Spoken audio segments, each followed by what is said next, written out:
सहारे छोड़ी गईला पापा कवना नगरिया में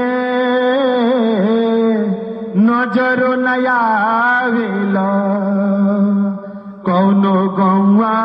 जवरिया में के कारा सहारे छोड़ गईला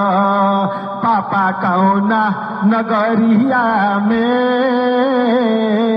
नजरो नया आवेला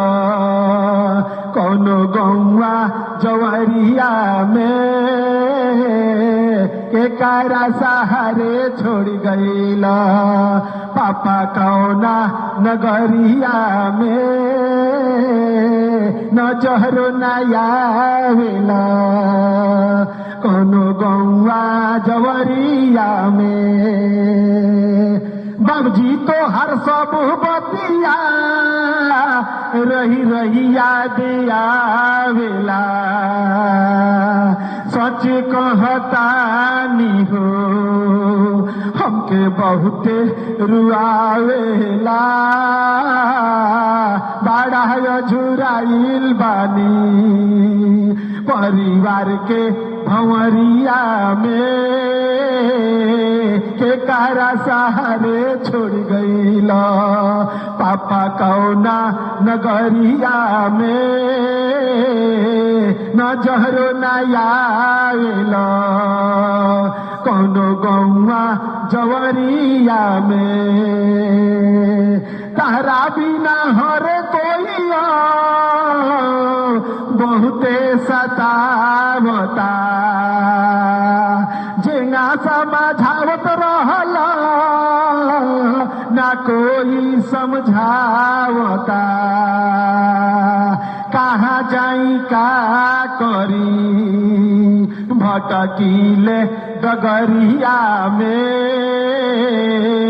एकारा सहारे छोड़ गईला पापा कौना नगरिया में नजरो नया आवेला कौनो गौवा जवरिया में परेशान जितना कोइले रहनी उतने परेशान बानी केंगा सब कोइले रहला अब हमहू बुझत बानी पड़ल बात समझाई 46 के उमरिया में के कारा सहारे छोड़ गईला पापा कौना नगरिया में नजरो नया आवेला कौनो गौवा जवरिया में के कारा सहारे छोड़ गईला पापा कौना नगरिया में नजरो नया आवेला